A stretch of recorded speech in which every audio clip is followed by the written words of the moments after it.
Hello there guys and welcome back to my channel for a new video on my channel. And you might have come accustomed to it already by now, as it seems to be the case that I tend to make one video a week on this channel when there's no midweek games for Chelsea. I will still try to do one video a week even if there is midweek games, but this is what I'm going to stick to for now. And today what we're going to be talking about is what Chelsea should do and how they should line up and how they will line up once all of the injuries are over, once everyone is back from injury, basically. Because I think that is a very difficult, situation for Frank Lampard to be in, because it took me quite a while to actually figure out what I wanted to be. And even now, I'm not 100% certain on it. If I'm completely honest with you, still now, I'm not 100% certain. Of course, if you are new to this channel, it would be massively appreciated if you could subscribe. We're getting closer and closer to 6,000 subscribers. So if you could hit that, that would just be unbelievable. So please do subscribe down below. And of course, also hit that like button. And also press the notification bell button if you fancy it, because then you'll get a notification whenever I upload a video, and that'd just be class. But let's just get into it, because, we all know we've been hit with quite a lot of injuries at the start of this season. N'Golo Kanté wasn't fit at the start. Then he did play quite a few games. Well, he played a couple against Liverpool and against Leicester. Then he missed the game against Norwich again, obviously with that ankle sprain now, and obviously he had the knee problem over the summer. Antonio Rudiger has been out with a knee problem. Obviously, both Ruben Loftus-Cheek and Callum Hudson-Odoi with their Achilles tendon injuries, of course. Reece James with his ankle problem. So we've had a lot of injuries to a lot of very important players to our team, like some really, really important players to our team. And so far we've seen in pre-season a lot of different formations: 4-2-3-1, 4-3-3, 4-4-2 diamond even. So far in the actual league and against Liverpool as well, we've only really used 4-2-3-1 and 4-3-3, which I've so far definitely preferred the 4-3-3. It was slightly clearer against Norwich for me, the 4-3-3, than it was against Leicester, even though even that was a 4-3-3. Leicester in the second half, or well, worse, arguably. And against Liverpool, without that, it was a 4-3-3, and that was our best performance, I would have said, even if we didn't win there in the end, of penalties, of course.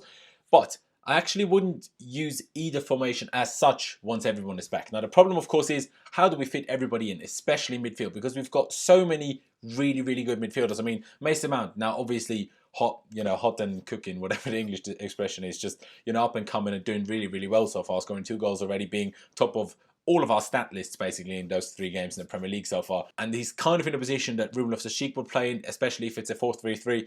So where do we put him then, especially when Ruben comes back? Of course, Kovacic having a really, really good game, but Jorginho against Norwich, of course, but Jorginho just being so crucial to our game, and Lampard, reiterating that consistently. N'Golo Kanté, of course, everyone knows that we need him badly. Once Hudson-Odoi comes back, what do we do with Pulisic? And I just want to talk through it. Obviously, we have to start from the back, because that's how we kind of do lineups over here and over everywhere, I guess. And obviously, Kepa has to be in goal. I mean, we're not going to talk about, Willy Caballero or Jamie Cumming. That's just not going to happen. It has to be Kepa Arrizabalaga, of course, in goal. And then, of course, it's still a back four. I'm not going to turn up and, I don't know, we're doing Antonio Conte and go with a 3 at the back or 5 at the back. No. And, once Reece James is back, I think without doubt, it just has to be him, that started right back rather than Azpilicueta. Because, Azpi doesn't really have the legs anymore. Even though he did better going forward and generally just had a much better game against Norwich, I still think Reece James, maybe not his first few games when he first starts playing, which I hope will be as soon as he comes back and is fully match fit. He might not be perfect immediately, but the more game time he gets, and give him a couple of games, and I think he will generally be better than Azpilicueta. Going forward, he's better. On the ball, he's better. He's much, much quicker. I'm not going to say he's better positionally and that kind of thing, but, just generally, he will get there with time, and I just think it has to be him over there, especially with the formation that I'm going to use, which you will, eventually hear, of course. On the left, it has to be Emerson Palmieri, one of our best players so far this season, also really good towards the end of last season. Just a really good player, and I'm really happy that we can see, the left back that everyone in Italy saw at Roma. And when I obviously did that video back on 100% Chelsea when we signed him, saying that people from Italy, that Italian football experts, said that we basically signed the second best left back in Serie A behind Alexandro, and arguably even up there with Alexandro. So I'm very happy that we've finally getting to see that now. But the centre backs is where I was struggling myself. I was struggling the most, and that's why I did a Twitter poll, which you can now see on screen, because I just wasn't sure who the centre back partnership should be. I just didn't know. Of course, we have Antonio Rudiger coming back probably after the next international break, and it's just tricky because Christensen and Zuma, except against United, and Zuma had obviously a mare of a game. I didn't think either of them were particularly bad, but still with just conceding goals after conceding goals, and it's just a bit of a problem, obviously. And that's why I put out that poll. What people believe should kind of be the centre-back partnership that we should go with. Is it Christensen and Zuma? Do we just stick with that? Of course, difficult to tell. In reality, we just have to try Rudiger, probably with both, and then see what works best. But we don't have that, knowledge right now which works best under the system, so we just have to go with what we think and stuff right now. So obviously Zuma and Christensen, keep that. Is it Zuma and Rudiger? Is it Christensen and Rudiger?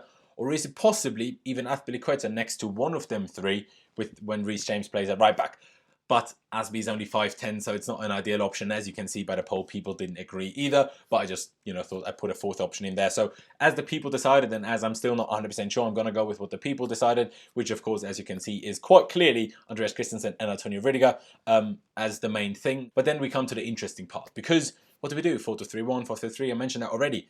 I would go 4-4-2 diamond. And I know it sounds a little bit crazy, but hear me out, hear me out. That 4-4-2 diamond is very, you can do a lot of things with it. It's very variable. Is that the word? It has a lot of varieties to it. I'm still not sure when I'm finding the right words here, but you obviously know what I'm trying to say. Obviously, Jorginho has to be at the pivot of that as the deep line playmaker, register, whatever you want to call him.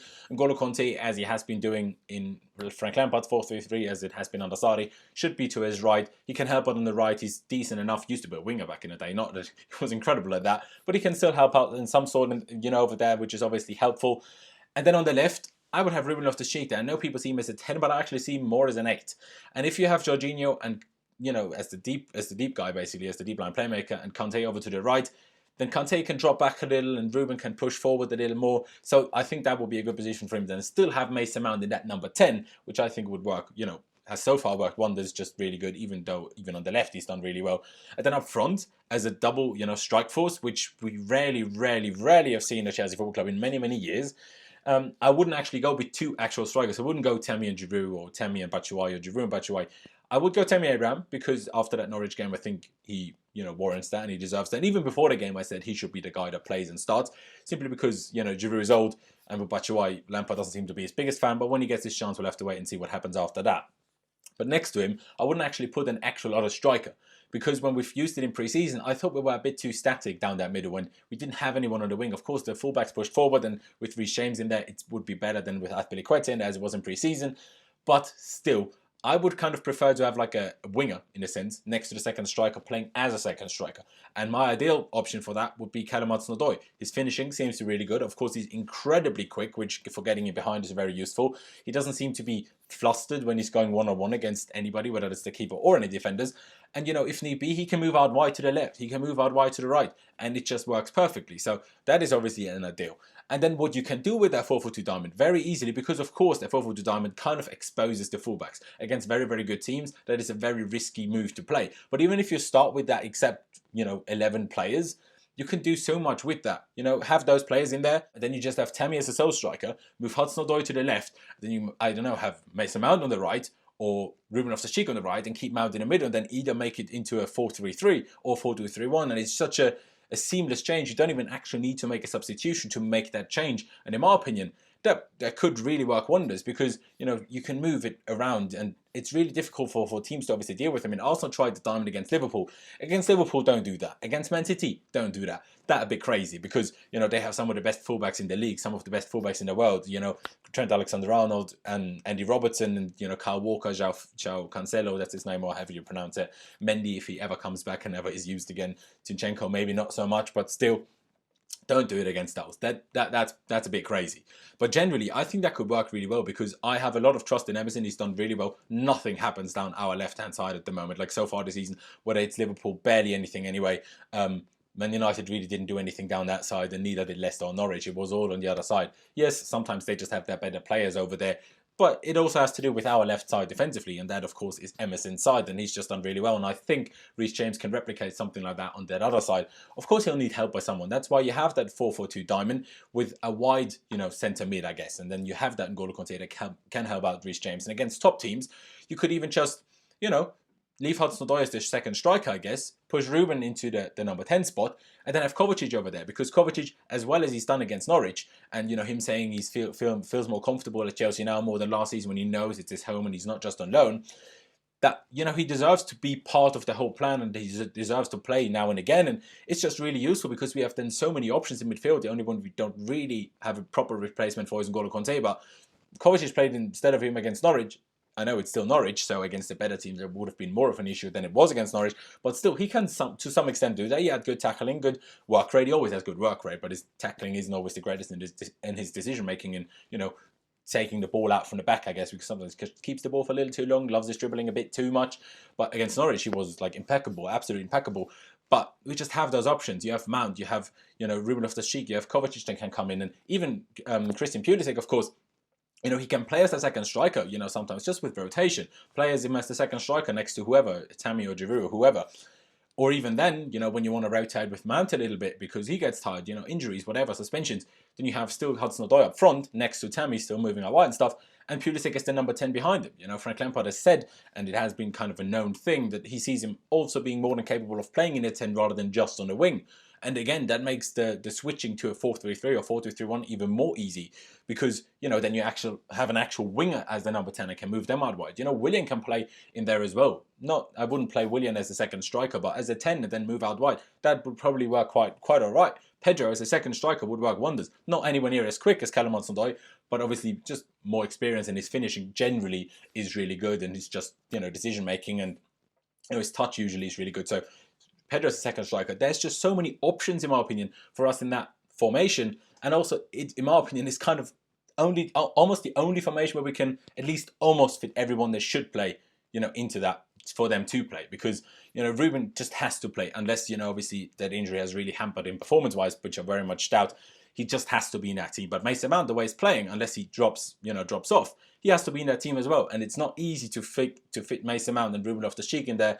And I'm not a big fan of Ruben, say, as one of the double pivots, you know, in a 4-2-3-1. I wouldn't be a big fan of that. It doesn't really matter what the setup kind of is, because I wouldn't drop Jorginho. I don't think we work without Jorginho because he just gives us so much control and calmness, even if he's not the greatest defensively and very weak. The other players have to help around him because he helps other players with his strength. That's how football works. It's a team game. It's not an individual's game. That's just how it works. And, you know, I wouldn't want to drop Jorginho. And, of course, you can't drop N'Golo Kanté. So who's then a double pivot if Ruben is one of them? You know, is it Jorginho, is it Kanté? I don't want to do that if you have Mount as the 10. So that's why 4-4-2 diamond or 4-1-2-1-2 narrow, if you want to talk in FIFA terms, you know, that, in my opinion, is the best formation because we can just chuck everybody in there. But, of course, you know, this is just my opinion. Frank Lampard could do something completely different, could stick with a 4-3-3, could go 4-2-3-1, could do crazy things, could out of nowhere drop Mason Mount, could out of nowhere just not play Ruben Loftus-Cheek, which would be like ridiculous. Like if Ruben comes back and a month into him being fully match fit according to Frank Lampard, he still doesn't start games, then I'm going to be livid. I'm going to be as livid as some people were, I don't know, you know, for Sarri last season when he didn't play Ruben and Callum Hudson-Odoi. I'm going to be just as livid because that would be unacceptable. I love Ruben, you know. If you watch this channel, you know that. I love Ruben.